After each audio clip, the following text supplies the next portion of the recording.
It is good to come your way once again today. And today we are looking at a message that we have titled The Net. The Net. And we're looking at Mark chapter 1, the verse 16 to 20. Mark 1, 16, 20. And as Jesus walked by the Sea of Galilee, he saw Simon and Andrew, his brother, casting a net into the sea, for they were fishermen. Then Jesus said to them, "Follow me, and I will make you fishers of men." They immediately left their nets and followed him. The verse 19. When he had gone a little farther from there, he saw James, the son of Zebedee, and John, his brother, who also were in the boat mending their nets. And immediately he called them, and they left their father Zebedee in the boat with the hired hands or the hired servants and went after Jesus. So we are talking about nets. Nets. And in life, everybody is supposed to have a form of a net by which we live life. The net will become a tool by which we pursue the purposes of our lives. And so when we talk of the net, this net can represent a strategy that we have, a certain plan that we develop for our lives. It could even be a form of a belief system by which we pursue our lives. So that becomes the very net by which we live our lives. There is a term known as safety net. And when we talk of life, you developing a safety net, we are talking about you having something in place whilst you do some things. So that should what you do fail, you will be able to fall on something. So that becomes your safety net. And so the safety net will protect you against possible hardships and then unforeseen events that will come your way as you live life. Now, when we talk of nets in life, there is a kind of net that we say that this net are self-made nets. And then there are other nets that are also referred to as already made nets. Now, the self-made net is a kind of net that you, the individual, you sit down. You know that this is where my life is going. Therefore, this is the kind of tool that I need to develop so as to pursue life, so that by my net, I'll be able to capture that which I need in my life. So you look at yourself, you look at your purpose, and you design the kind of net that you need to pursue that which you hope to achieve. That becomes a self-made net. But there's a second net, which is the already made net. The already made net is when you go out there where somebody has already manufactured or created a net, and then you examine it and you look at it and say, okay, this one is likely to help me to achieve my aim. And so you go out there and then you buy a net that somebody else has designed in trying to use it to fulfill the purpose of your own life. That becomes the already made net. And a typical example of a self-made net and then the already made net in the Word of God has to do with the time in the history of Israel when Goliath showed up, tormenting them to bring a man who will be able to fight with him, and whoever will win will rule. And in this case, King Saul, he had his armor, he has his kind of net by which he goes to war. But he realized that he couldn't face Goliath. David showed up, and the Bible said that when David showed up, King Saul ended up giving his equipment, his net, for David to use to go and face Goliath. And we get this one from 1 Samuel chapter 17, the verse 38 to 40. So Saul clothed David with his armor, and he put a bronze helmet on his head. He also clothed him with a coat of mail. David fastened his sword to his armor and tried to walk, for he had not tested them. And David said to Saul, I cannot walk with these, for I have not tested them. So David took them off. The verse 40 says that, then David took his staff in his hand, and he chose for himself 5 smooth stones from the brook, and put them in a shepherd's bag, in a pouch which he had, and his sling was in his hand, and he drew near to the Philistine. So you realize that though Saul was a mighty king, the first king of Israel, he had the tools that he used to go to war. And so he felt that if David would have the courage to face Goliath, then he also wanted to help Goliath with his kind of net. But when he put it on David, David couldn't move. And David said that I have not tested them, so I cannot go to battle with them. So David had to remove these things and then find his own net, his own tools, the slings and then the stones, his bag, the thing that he knew that he has tested them, he designed them, and he knew how to use them effectively. And so this one is the kind of net that David himself has created for the purpose of winning in life. Now, when it comes to net, we know the number one people that net is associated with them is fishermen. Fishermen. And we know that they cast the net or they throw the net. And so the net is in such a way that the net you have that you throw to life to try to capture that which you want to have, that one is a tool or is a potential by which you get what you want. But the object who is at the receiving end of your net, when you throw your net, the person who is going to get captured by the net will become a tool of cruelty to that person. For you, it is a tool that when you spread it, is going to take you far. But the person who is going to receive that net, to that person, the net is a bad tool. It's a bad tool. So you must carry a net by which you'll be able to go after that which you want. And so there are some kind of nets that at times the people who are the owners of the net, they end up getting caught in that same net that they try to use to catch others or to fulfill their purpose. They become a victim to the vision they pursued.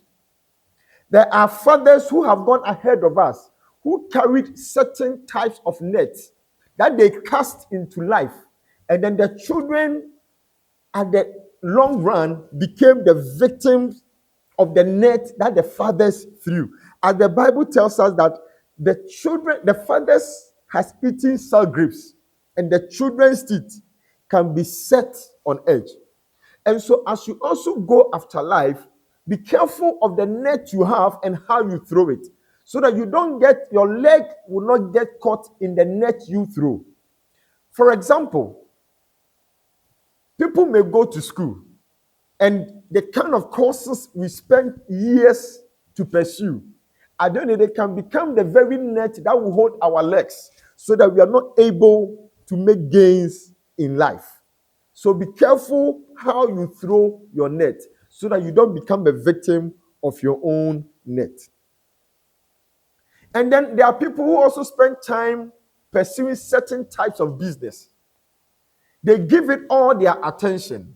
But at the end of the day, that business becomes the reason why they become poor, because it was the kind of business that will not help them to fulfill the purpose of their lives. And so that business becomes the net that will capture you at the long run. And the most painful part is that it is after you have come to the end of your life that you get to know that the net that you used in pursuing life was the wrong type of net. So when you have a net, by which you are pursuing life, which we are referring to as the tool by which you pursue life.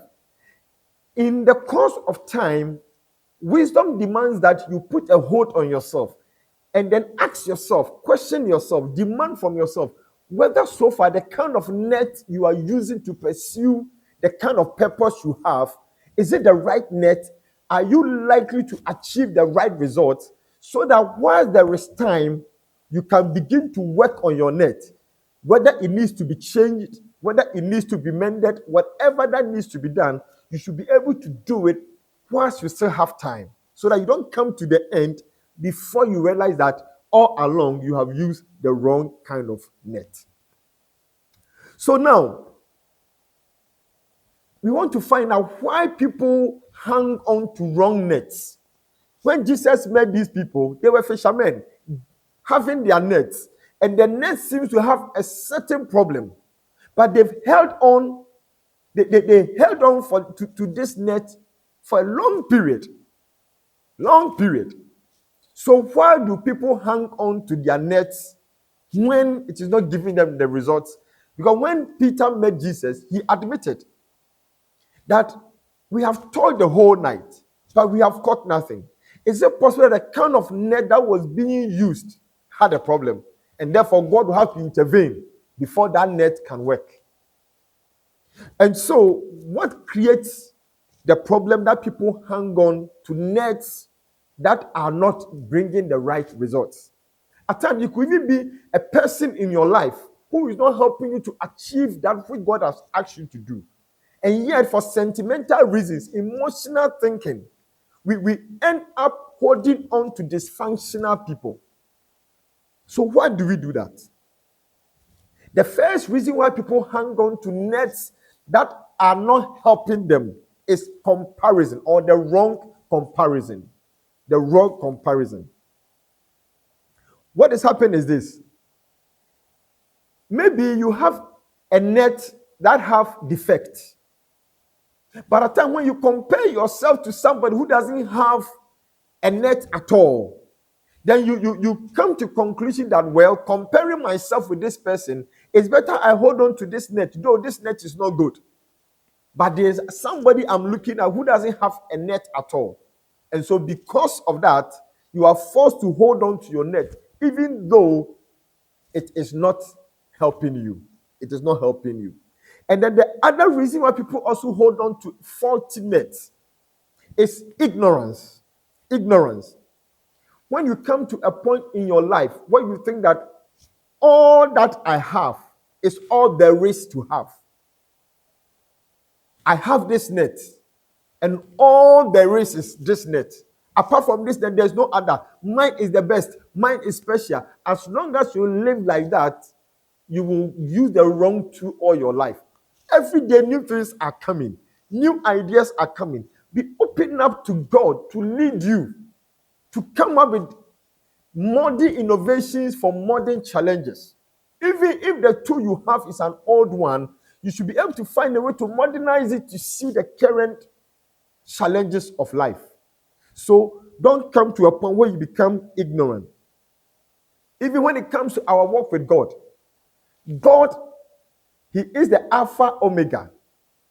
There is no improvement on God. You can't improve on God, for He is the I am. He is who He is. But there is a depth, there is a height, there's a length in God that when you come to God, you must begin to explore God. So that you don't say that, oh, the one I got to know from the day I met him, that is it. You cannot live in ignorance, because for lack of knowledge, my people, they perish. The other reason why people hold on also to faulty nets, it has to do with the fear of the unknown. Fear of the unknown. You know, when you don't have a plan, you think that, should this net leave, what happens to me? And so you should be able to have a plan, and you know that, okay, this net that I have is able to meet the future. It's able to meet the future, so that you don't allow the fear of tomorrow to cause you to hang on to today in a way that will become detrimental to your future. Do not be afraid to let some nets go. or to work on some nets so as to face that which is coming. And so, the presence of a net in your life, which you compare to those who do not have any at all, don't let that which you have become the reason why you fail to pursue life to the standard that God wants you to, just because you think that somebody else doesn't have what you have. So, as we said initially, the net that you have by which you are going to get what you want is also going to be something. So, let's put it this way: it's like a fisherman and a fish. To the fisherman, the net is the tool by which he's going to win. But to the fish, the net is the tool by which he's going to die. And so you should be able to think from this angle that by your net, you are going to break barriers. By your net, you are going to enlarge your territories. By your net, you are going to expand the work of your hands. And by your net, you are going to spread your influence all over the place. And so the net is something that you are going to use to capture the good things in life, that when you let them pass you by, you'll be in trouble. And so every day when you wake up, develop the kind of net that will be able to help you to capture the goodness of God. That will help you to capture the blessings of God. That will be able to help you to capture the financial blessings of life. Build the right net. Peter had a net, but yet those nets was not giving him what he wanted. But you should be able to build the right net so that the day you cast it out there, it will bring you the right results. And so, in this life, it's either you have the net that you are going to throw to capture some things into your life, or you are going to be a victim who will be caught by a net, or you are going to be the person that the net is being thrown at you and therefore you are finding a way to escape. But the beautiful thing with God is that if you decide to make up your mind that from this day onwards, I'm going to be the one who is going to cast my net, and you trust God in that mode, God will help you. Secondly, if you also decide that you are going to live your life whereby you become a victim of other people's net, and every day all your prayer to God is that God, deliver me from their net, God will deliver you. In this case, you are not the one casting the net who needs the help of God to catch birds or to catch fish. You are the one who the net is being thrown at. And so when you choose to be the one who will throw the net, God will be with you. If you also choose to position yourself at a place that you are going to be the one that the people are going to cast their net at and you cry to God, He will help you. And the third person is that if you also decide to live a life that every day you are running away from nets, God will create a way of escape for you. And so whether you are going to be the hunter or the hunted or the runaway, whichever position you take, as long as you come to Jesus, He will help you. And so today, the introduction of our message to you is that choose your net, work on your net, decide on the kind of net that you're going to use to pursue life. And whichever side of the coin you want to be, may God be your helper. Until I come your way next time, God bless you.